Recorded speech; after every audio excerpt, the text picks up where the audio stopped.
Oke, di soal-soal pengetahuan kuantitatif, PU kuantitatif maupun penalaran matematika itu eh, untuk bisa mengerjakan dengan baik itu harus mengenal atau memahami beberapa himpunan bilangan.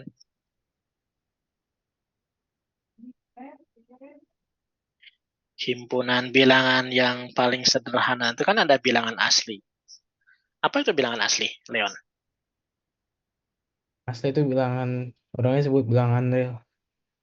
Kalau di sekolah Leon mungkin kenalnya natural numbers. Bukan bilangan real, Kak. Kalau anggotanya berarti satu, dua, tiga, empat, dan seterusnya itu ya. Kalau udah masuk ke konsep bilangan bulat, kita sebutnya bilangan asli, bilangan bulat positif. Ya, disebut bilangan asli atau natural numbers karena bilangan asli ini adalah bilangan yang secara alamiah itu pertama kali dikenali atau muncul di kehidupan kita sebagai manusia. Gitu. Oke. Ini himpunan bilangan yang paling sederhana ya bilangan asli. Nah, waktu kecil kan ketika diajarin ngitung, itu pasti dimulainya dari angka satu. Satu, dua, tiga, sampai 10 kilo anak kecil. Terus nanti naik sampai 100 dan seterusnya. Belum pernah sih saya lihat anak kecil yang diajarin ngitung dari nol. Hitung, nol, satu, dua, tiga. Nggak ada. Atau dari negatif 5. Rajin benar deh. Pasti dari satu. Ya. Karena itu bilangan yang paling Kecil. mudah difahami di awal. Gitu. Lalu ada bilangan cacah. Counting numbers kalau di sekolah Leon. Ini bilangan cacah itu berarti bilangan asli, tapi tambahin nol sekarang. Counting numbers. Nol, satu, dua, tiga, dan seterusnya. Terus yang lebih gedenya lagi adalah bilangan bulat. Kalau tadi asli itu bulat positif, cacah itu bulat non negatif. Nah, bagian bilangan bulat, nah, selain asli cacah, bilangan positif, bilangan bulat non negatif, atau ada nolnya, karena ada bilangan negatif. Negatif 5, negatif 4, negatif 3, negatif 2, negatif 1, seterusnya. 0, 1, 2, 3, dan seterusnya. Itu bilangan bulat. Oke, jadi asli, cacah, bulat. Selanjutnya, bilangan rasional.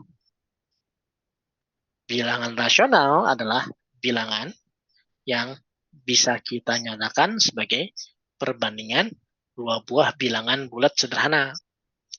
Ya, gampangnya kita mungkin lebih familiar dengan istilah pecahan.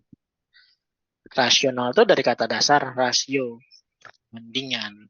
Makanya definisi dari bilangan rasional adalah bilangan yang bisa dinyatakan sebagai perbandingan dua buah bilangan bulat sederhana.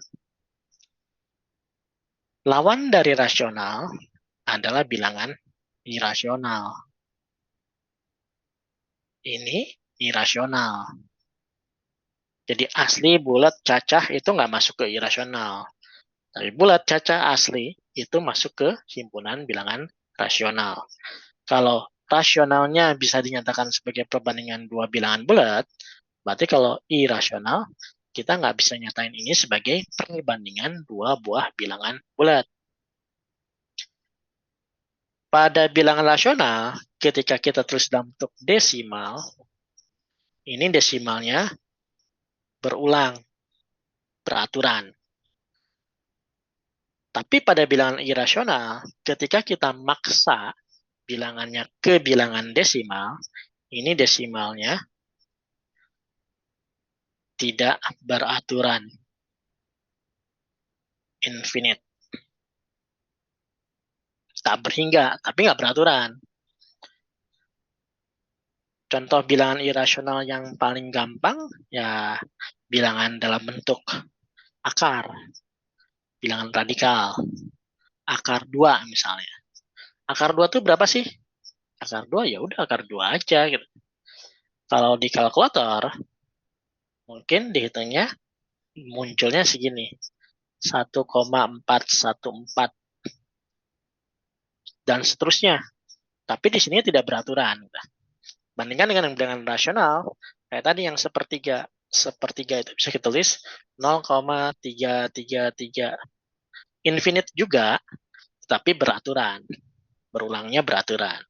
Pada irasional nggak bisa. Akar 3. Ya udah akar 3 aja.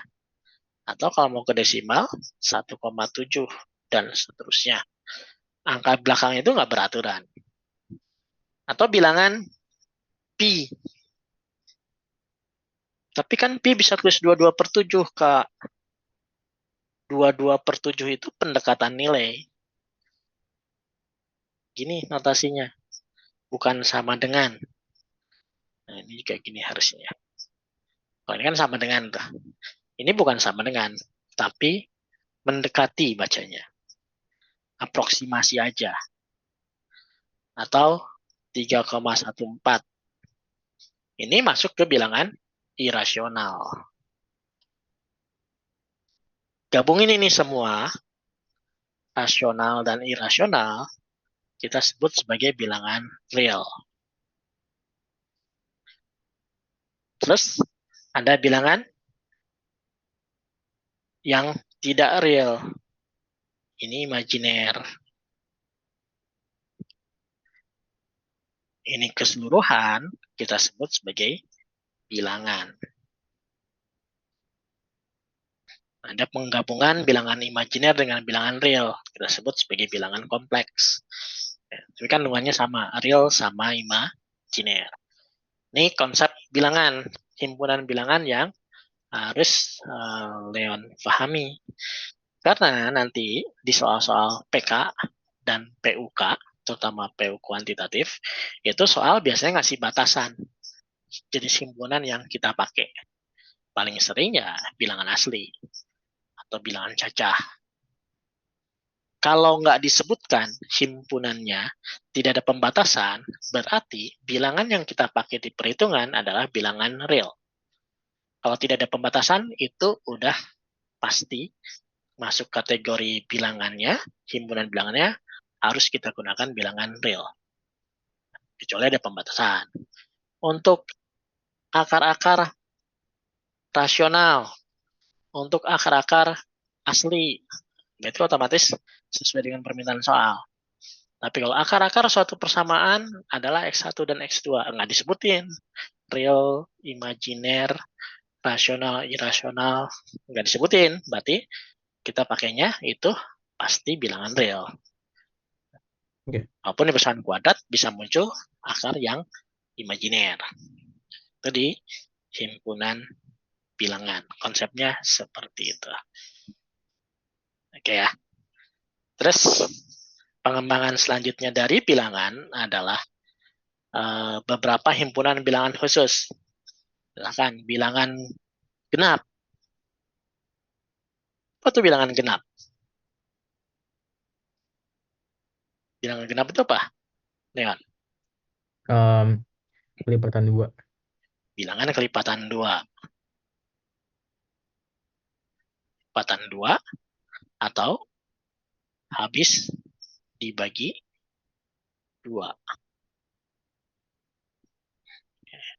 Kita bisa sebut kelipatan 2 atau bilangan yang habis dibagi 2. Pakai istilahnya habis ya, bukan bisa dibagi 2. Karena semua bilangan bisa dibagi 2. Tapi belum tentu habis dibagi 2. Lawan dari ganjil, kenapa apa? Ganjil. Ganjil. Bilangan ganjil berarti Mulai dari 1 tidak habis bagi 2. dibagi 2. Ganjil tidak habis bagi 2. Ini pasangan berlawanannya. Oke. Terus ada bilangan prima. Apa itu bilangan prima? Bilangan yang cuma habis dibagi sama dirinya sendiri. Oke, bilangan yang lengkapinnya, bilangan prima adalah bilangan asli. Harus bilangan asli. Bilangan asli yang hanya habis dibagi satu dan dirinya. Bagi satu dan dirinya. Dari sini berarti bilangan prima itu punya dua faktor. Apa sih yang dimaksud dengan faktor? Faktor adalah bilangan yang habis membagi suatu bilangan lain. Ya. Contoh bilangan prima. 2. Kita bisa nyatain 2 itu sebagai pasangan perkalian antara 1 dan 2. Ingat, bilangan asli. 1 kali 2. Faktornya 1 dan 2. Karena 1 maupun 2, dua-duanya habis membagi 2. 3. 1 kali 3. 5. 1 kali 5. 17. 1 kali 17. Selain angka 1 dan dirinya, tidak ada bilangan asli lain yang bakal habis membagi bilangan-bilangan tersebut. Bandingkan dengan 4, 6, 9, 21. Kita bisa nyatain 4 itu sebagai perkalian dari 1 kali 4. Tapi selain 1 kali 4, punya 2 kali 2. Ini berarti punya 3 faktor. 3 faktor berbeda. 6, 1 kali 6, 2 kali 3, 4 faktor. 9, 1 kali 9. Terus 3 kali 3, 3 faktor. 21, 1 kali 21, 3 kali 7. Ada lagi nggak?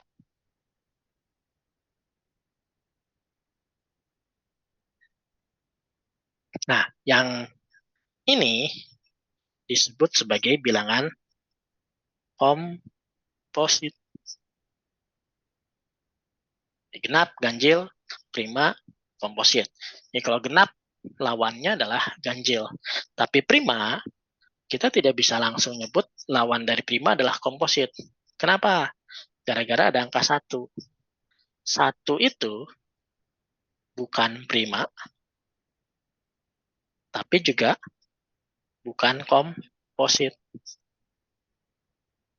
Syarat prima harus punya 2 faktor. Komposit punya lebih dari 2 faktor. Lebih dari 2 faktor. Karena 2 faktor kan berarti prima. Sementara 1, ini kita cuma bisa nulis 1 itu 1 kali 1. Hanya 1 faktor. Oke. Jadi, 1 bukan prima, bukan komposit. Jadi secara tidak langsung, komposit itu lawan dari prima, walaupun tidak persis head to head seperti genap dengan ganjil gitu ya. Gara-gara ada angka 1. 1 kan masuk bilangan asli. Sama halnya seperti negatif dengan positif. Di konsep himpunan, negatif itu bukan lawannya dari positif. Kenapa? Karena ada angka 0. Ini negatif, itu positif. Ada 0. Negatif, positif, ada 0.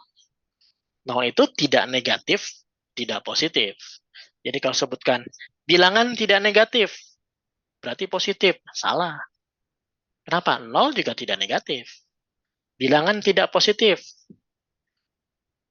negatif saja. Salah. Karena 0 juga tidak positif. Jadi ada tiga kelompok nih di bagian positif negatif. Negatif, positif, dan tidak negatif maupun tidak positif atau netral. Beda dengan genap ganjil. Kalau nggak genap, bilangan asli, bilangan bulat, itu pasti anggota dari salah satu genap atau ganjil. Bilangan bilangan bulat itu pasti salah satu anggota dari genap atau ganjil. Tidak mungkin ada yang dua-duanya. Tidak mungkin ada bilangan bulat yang genap sekaligus ganjil, atau tidak mungkin ada bilangan bulat yang tidak genap, tidak ganjil.